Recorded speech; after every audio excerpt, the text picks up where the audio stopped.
अस्सलाम वालेकुम स्टूडेंट्स। बेटा हमने चैप्टर नंबर 1 स्टार्ट किया था द साइंस ऑफ बायोलॉजी। आज का जो हमारा लेक्चर नंबर 6 का टॉपिक है थ्योरी एंड लॉ और प्रिंसिपल। बेटा थ्योरी और लॉ का सबसे पहले आप लोगों को डिफरेंस पता होना चाहिए। ये जो थ्योरी होता है ना, इसका मतलब थ्योरी में हम किसी भी चीज़ को एक्सप्लेन कर रहे होते हैं। जब भी हम किसी चीज़ को एक्सप्लेन करते हैं ना, उसमें हम दो वर्ड यूज़ करते हैं, how and why. Is that clear?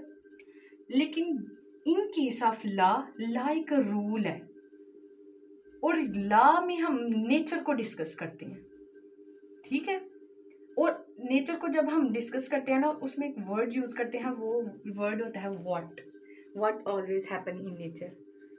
For example मैं अगर आप लोगों को बताऊं व्हाट में क्या आ जाता है, लाइक के व्हाट ऑलवेज हैपनिंग, यानी कि अगर हमारे प्लैनेट्स हैं वो क्यों ऑर्बिटिंग कर रहे हैं अराउंड द सन, तो ये एक नेचर है। यानी कि एक एप्पल नीचे ही गिरेगा, ये एक नेचर है। लेकिन हम जब इस चीज़ को एक्सप्लेन करेंगे कि क्यों एप्पल नीचे गिरता है, due to gravity, due to law of gravity, ठीक है।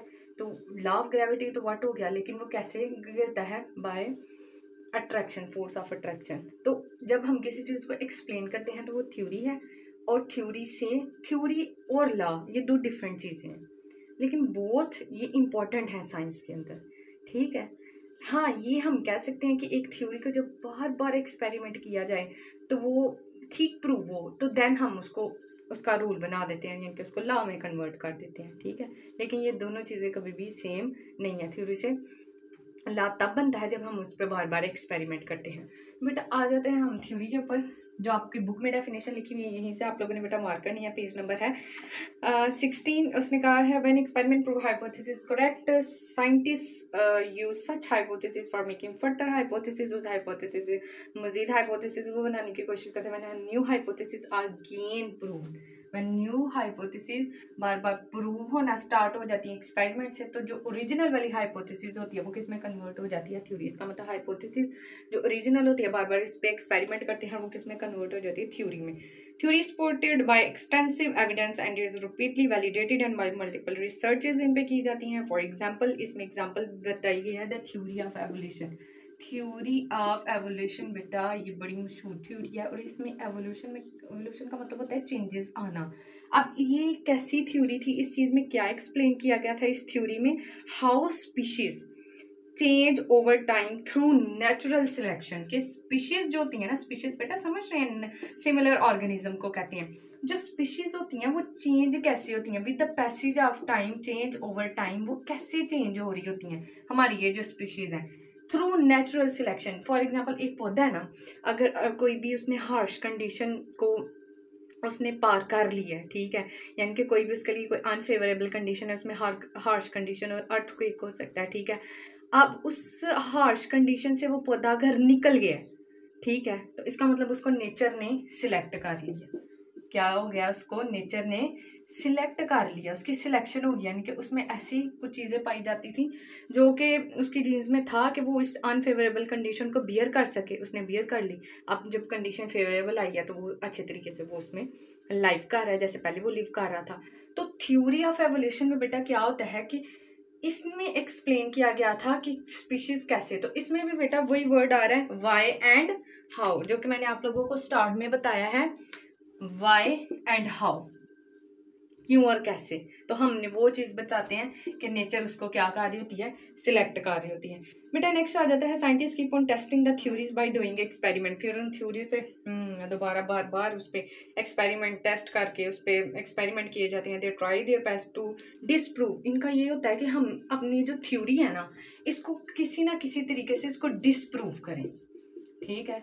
यानी कि इसको हम डिसप्रूव करने की, जो बाकी भी साइंटिस्ट होते हैं ना, वो कहते हैं एक बंदे ने थ्योरी दे दिया हमें, हम उस पर अब बस लग जाएं कि हमने उसको डिसप्रूव करना है, किसी ना किसी तरीके के उस बंदे को काम को गलत करें, तो फिर जाहिर है वो बार बार उस चीज़ पे एक्सपेरिमेंट करेगा।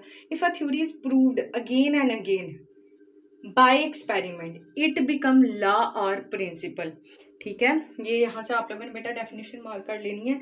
If a theory is proved again and again by experiment it become law और प्रिंसिपल। यहाँ तक लॉ की डेफिनेशन है। उसके बाद आप लोगों ने साइंटिफिक लॉ की डेफिनेशन मार्क करनी है। Scientific law is a uniform और constant fact of nature.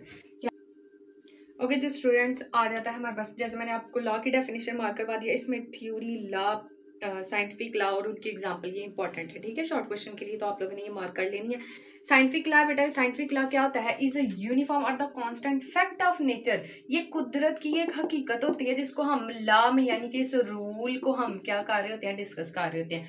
Example में उसने क्या बताया, हार्डविंग लॉ और मेंडल्स लॉ ऑफ और हार्डविंग लॉ एक ऐसा लॉ है जिसमें ये बताया जाता है कि जीन्स में तब तक चेंजेस नहीं आती उस स्पीशी की जीन्स में जब तक हम चेंजेस खुद ना लाएं, ठीक है। और मेंडल्स लॉ ऑफ इनहेरिटेंस में इसने बेटा पी की एक फैमिली पी लिया था, उस पर बहुत ज़्यादा इसने एक्सपेरिमेंट किए थे और उसमें जेनेटिक जो से एवोल्यूशन हमने वो चेक की थी। तो बेसिकली ये दोनों जो से ना जीन से रिलेटेड इनहेरिटेड है, ठीक है। तो मेंडल्स लॉ ऑफ इनहेरिटेंस के विरासत में कैसे चीज़ें एक नस्ल से दूसरी नस्ल तक जो विरासती नेचर है वो ट्रांसफॉर्म होती रहती है, ठीक है।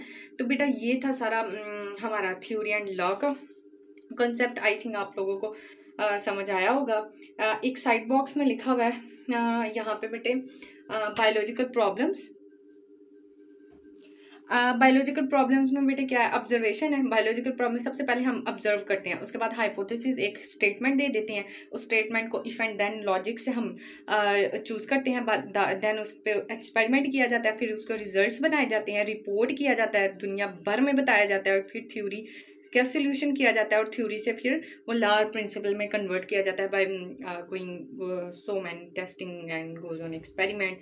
सो ये था हमारे मेथड्स। बेटा नेक्स्ट हमारे पास ये मलेरिया और एग्जांपल आ जाती है इसकी। अब इन्हीं मेथड को यूज़ करते हुए हम ये मलेरिया की बायोलॉजिकल एक प्रॉब्लम सॉल्व करेंगे नेक्स्ट। आई होप आप लोगों को समझ आया होगा। कोई क्वेश्चन होगा तो मुझसे पूछ लीजिएगा। अल्लाह हाफिज़।